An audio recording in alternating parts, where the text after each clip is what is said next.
Welcome to the very first episode of Financing the Fog. I'm Jeff Morneau, and I'm really excited to bring this project to fruition. As a former high school teacher and football coach, I like to think that I carry the heart of a teacher with me in all walks of life, but particularly in finance, where I think people can feel overwhelmed with so much information, different opinions, and options.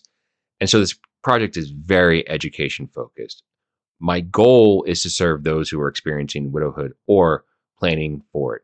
And with so many transitions that can happen all at once, the intent of the podcast is to really target that space and through education, hopefully offer some clarity, which then could maybe provide some comfort in a time when it could be needed.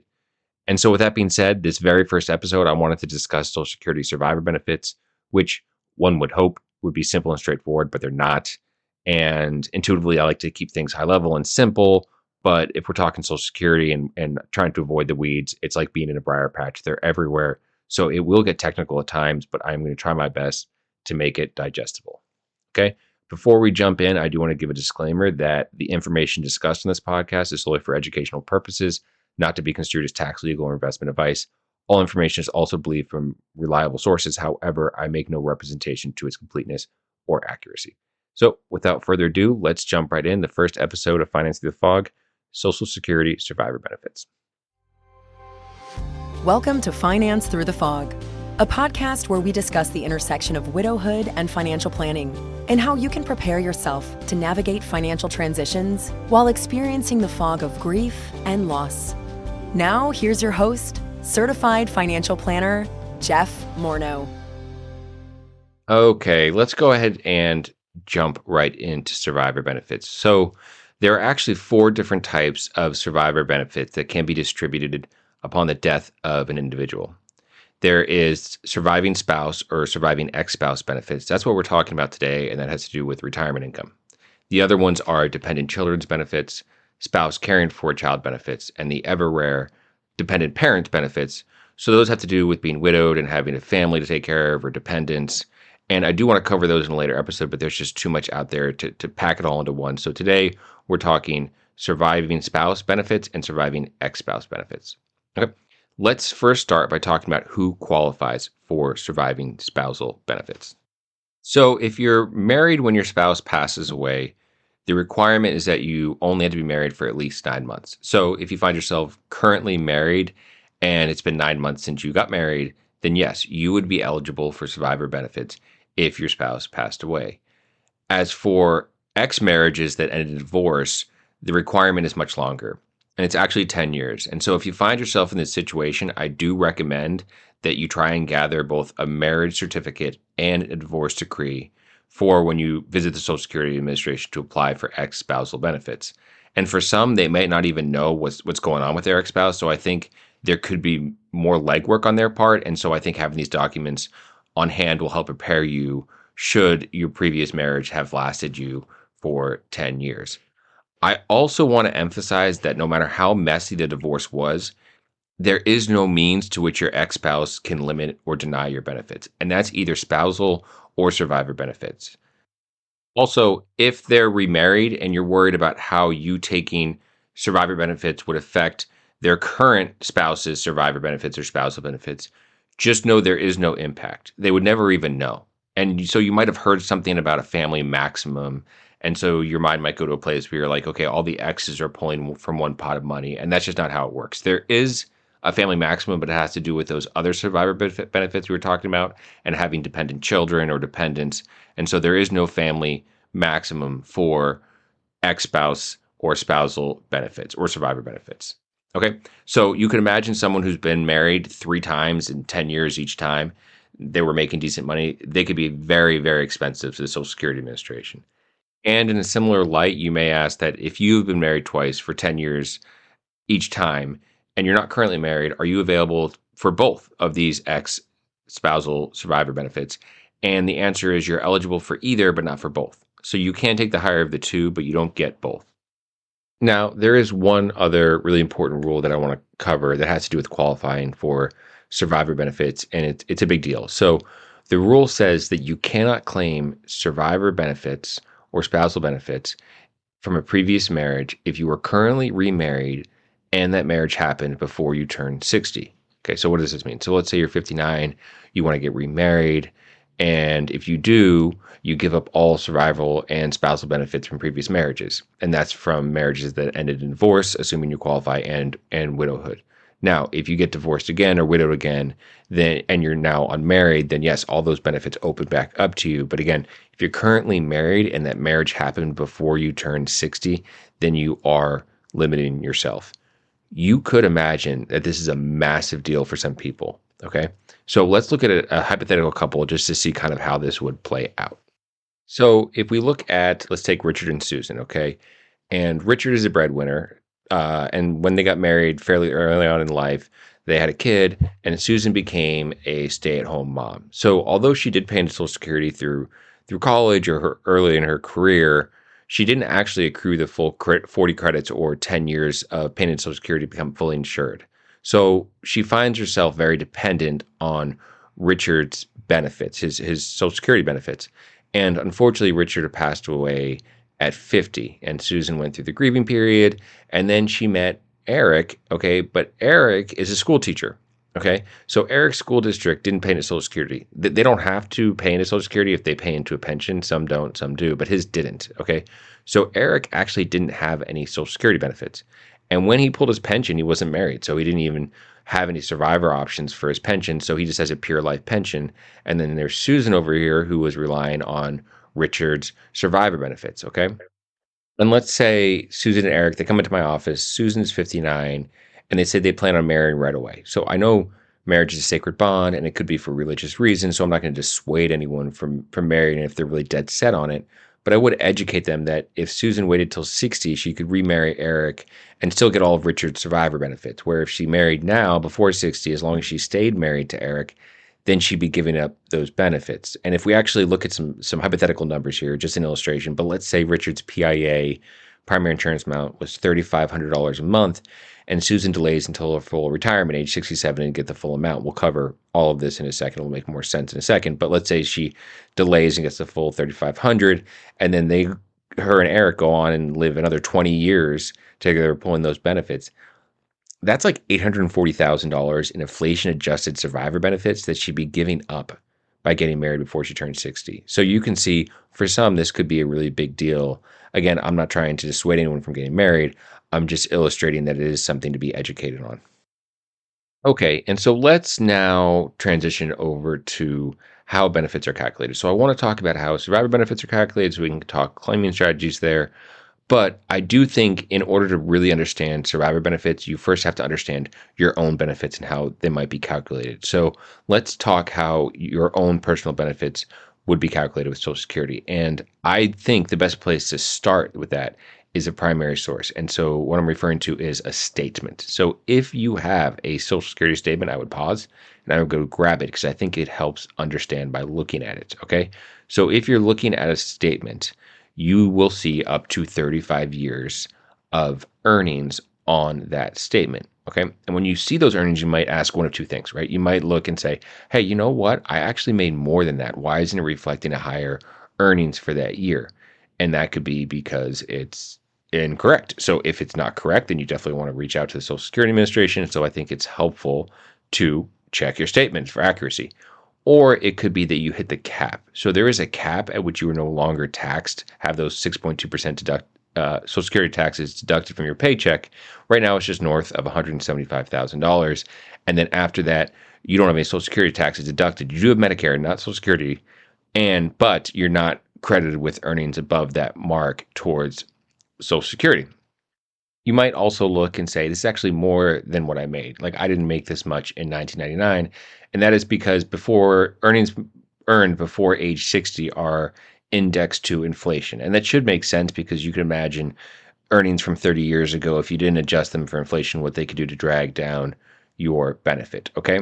So Social Security Administration, they take those years of earnings, those 35 years, and they throw them together in a bucket and they divide by 420, which you guessed it, that's a number of months in 35 years. And so that gives you your average index monthly earnings, or AIME or AIM.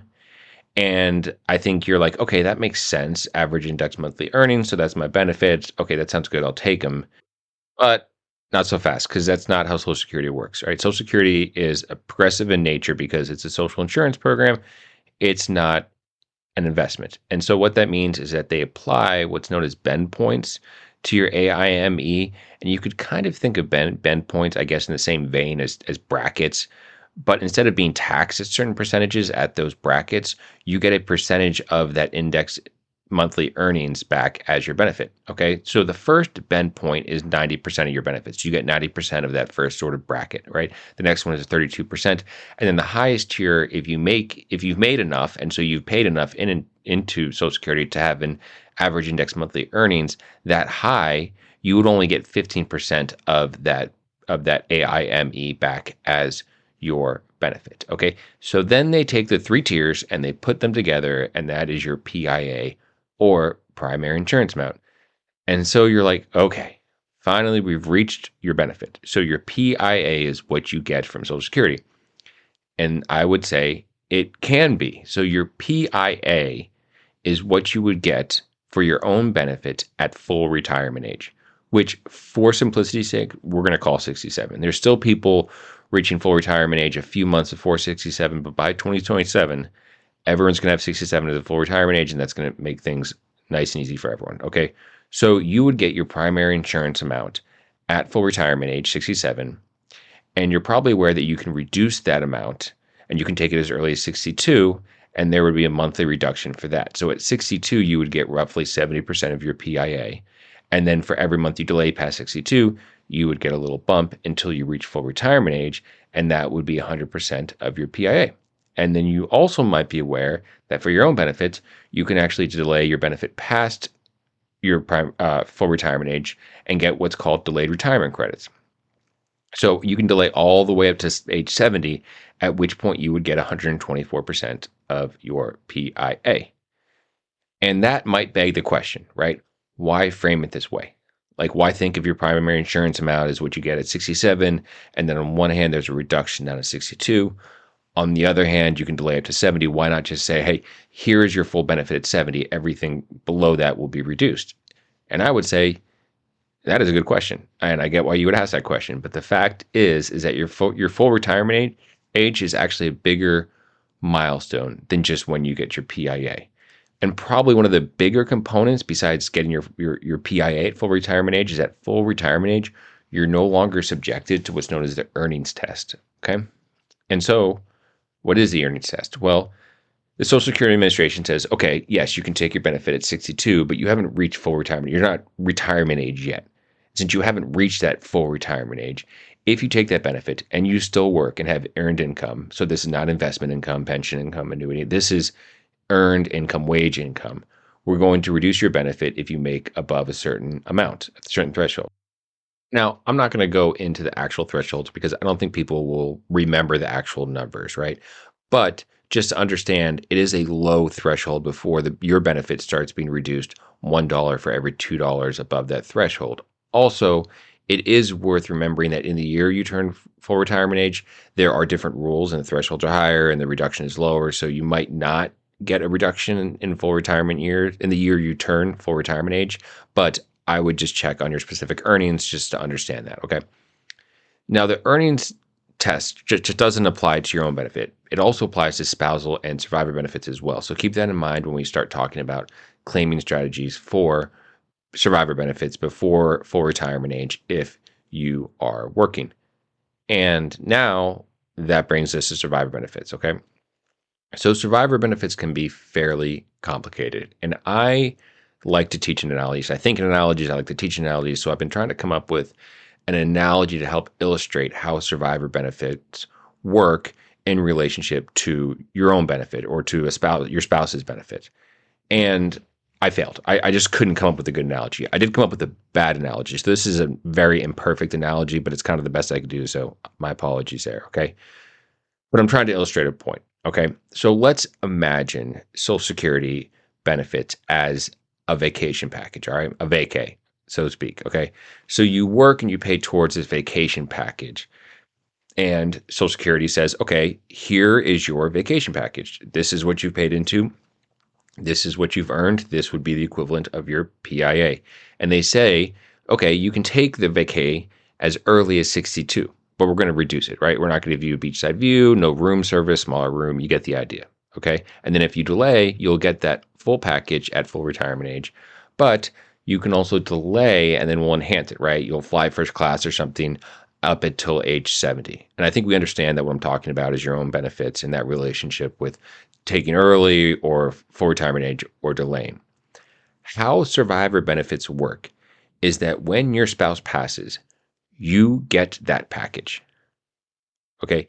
But that package is dependent upon when they took their own package. Also, when you get that vacation package, we're not done because there's still a very important question out there that Social Security Administration needs to ask you. And it's, hey, surviving spouse, here is your package that you received from your surviving spouse. Now, when do you want to take this?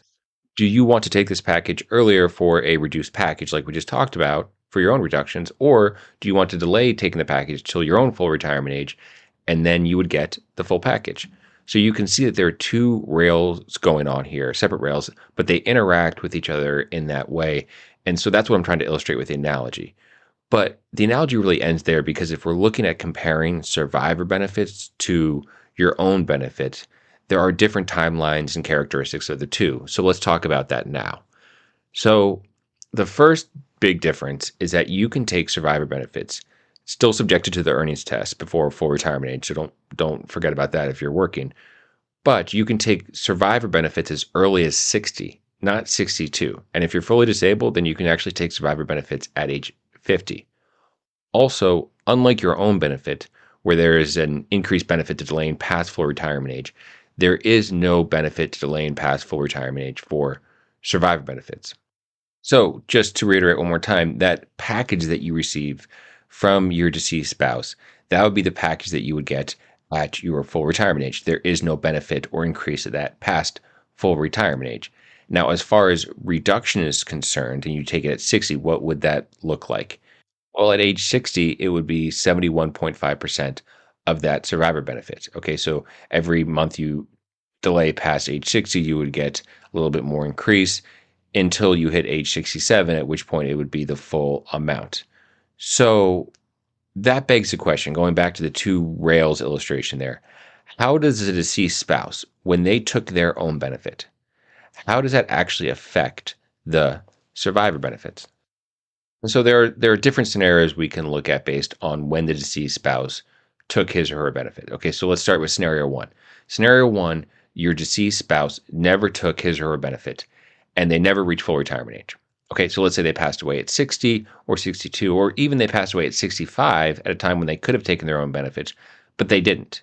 In this case, the benefit you would get for as a survivor benefit would be stepped up to as though that your spouse took their benefit at full retirement age. So it's stepped up to that 67, that PIA. Okay. And you might be asking, well, in our situation, our whole plan, we talked about it for years, our whole plan was to have my spouse delay till 70. And sadly, he passed away at 65.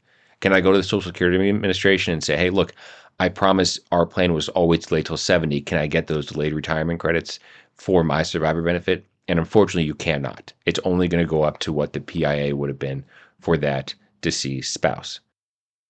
Scenario two, let's say, just like scenario one, your spouse died without ever taking the benefits. But in this situation, your spouse actually lived past full retirement age. So he or she was in the process of accruing those delayed retirement credits.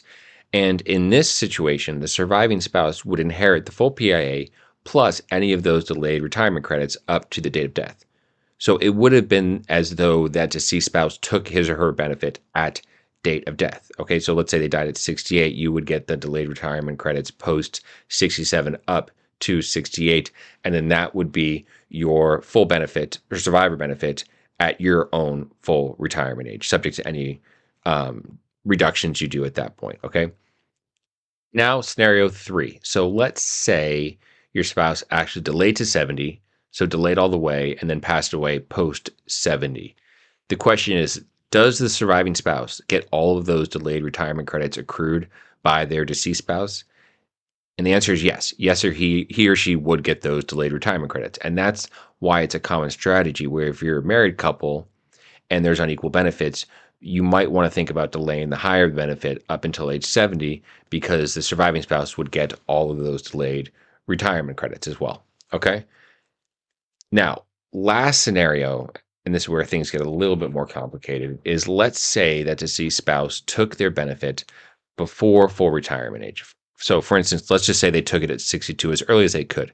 And this is very common, by the way. So, the question is, what does the surviving spouse get? Would they get that full reduction that the spouse had to their PIA? Because we talked about if the spouse took it at 62, that would only be 70% of their PIA. The question is, would that surviving spouse inherit that benefit? And the answer is not exactly to that reduced amount. So Congress looked at this, okay, and they said it's kind of unfair to the surviving spouse to get that full reduction all the way down to 70% of their deceased spouse PIA. And so what we're going to do is we're going to create a rule. And just like all things Social Security, it's not a simple rule, okay? But what we're going to do is we're going to make it so that that surviving spouse would not be fully subjected to that full reduction, okay? And so they impose something called the RIBLIM, RIBLIM. And what the rule technically says is that the surviving spouse will get the higher of 82.5% of the deceased spouse's PIA, or get the deceased spouse's PIA, whichever is higher. Now, what the heck does that mean? Okay, so let's just look at kind of how this works. Going back to that vacation analogy, instead of the deceased spouse getting that reduced benefit as their own package, so that fully reduced package, instead of them getting that, they would get the typical PIA, but instead of it being reduced, it would be capped. And that distinction is super important. It's why I'm talking about, because there are widows out there who could be leaving money on the table, not fully understanding this rule. Okay. So let's say a deceased spouse took his or her benefit at 62. The surviving spouse is 58. If that surviving spouse decides to take his or her survivor benefit at age 60, it would be the normal reduction of 71.5% of the deceased spouse PIA. So that would be the normal reduction to the survivor benefit at age 60 based on this deceased spouse PIA. Okay. And so they may also be thinking, well, my spouse took it at 62. I want to delay until, say, age 67 because I've heard that age 67 is when I reach full retirement age, and I've heard there's no benefit to delaying past full retirement age for survivor benefits, and I want to do the right thing, and I want to get the maximum benefit, and so I'm going to delay till 67. But how the RIBLIM actually works is that at age 60, like I said, they would get the 71.5%, and then they could delay, and they would accrue a greater benefit until they hit that 82.5%, which usually happens around age 62 or 63. And then that benefit is capped. And that benefit is capped because their deceased spouse took their benefit early. So in this way, is it possible for them to get a bigger benefit, a larger benefit than their deceased spouse? So can the survivor benefit be bigger than the actual own benefit? Yes, it can. It absolutely can. You can get up to 82.5% of the PIA as a surviving spouse, even if the deceased spouse was only getting 70% of their PIA. But it does hit that cap. You can still delay past that cap, but there's no benefit. And so the reason I bring this up is because there are people out there who are trying to do the right thing. They're trying to say, I need this. I want to protect against longevity risk. I want to have guaranteed income and Social Security as much as possible for my survivor benefit. I'm going to delay till 67, do the right thing. But if their deceased spouse took it early at age 62, well, they would hit the RIBLIM. And so there's no benefit after them reaching that 82.5% to delay any further. Okay. And that's why I'm really in the weeds here, because I'm passionate about it, because I don't want to see anyone misinformed about this rule. Now, going back to that deceased spouse, let's say instead they took it at 65. Okay, so at 65, that would have been a 14% reduction in their PIA.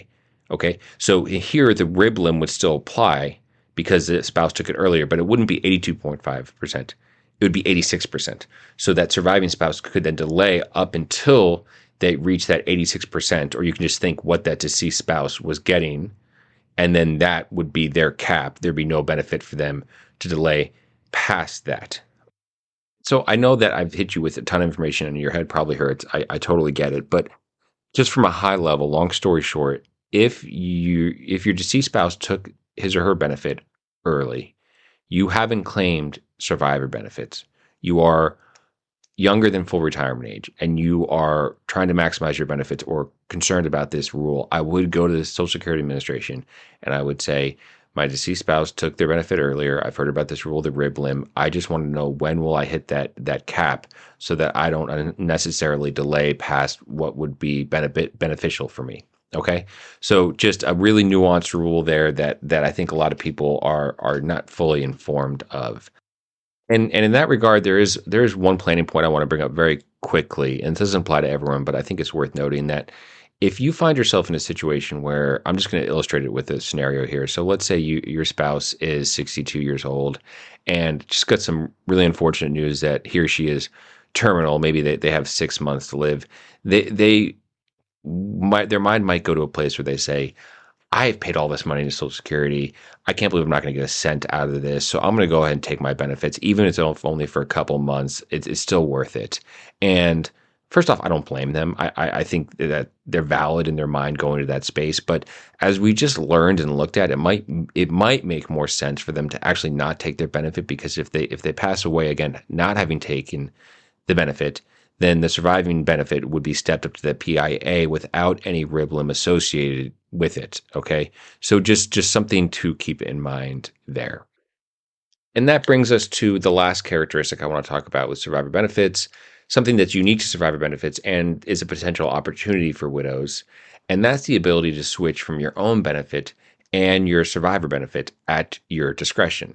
So you used to be able to do this with spousal benefits, but they disallowed it. So currently, survivor benefits are the only place where you can pick and choose which benefit you want, survivor benefits or your own benefit.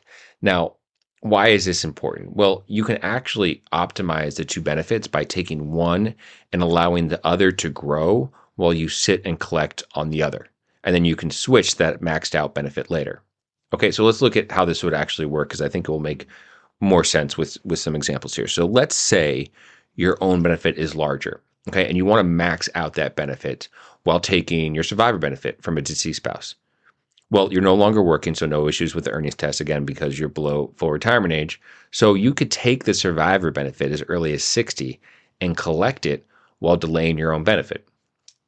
And then you may ask the question, can you delay past full retirement age and earn delayed retirement credits on your own benefit while you are simultaneously collecting benefits from a survivor benefit? And the answer is yes. You can actually delay all the way till 70 and then switch to your own benefit when it's maxed out. Okay. You could also do the opposite. So let's say the survivor benefit is larger and you want to max out the survivor benefit. Well, you could take your own benefit at what age? 62, right? We're talking our own benefits. You could take at 62 and then you could delay that till what age?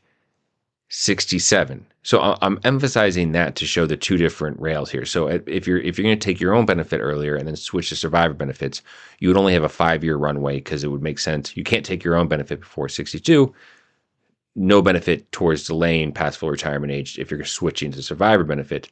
Whereas if you are going to take your survivor benefit first and then delay your own benefit, you would have a 10-year runway. You could go from 60 to 70.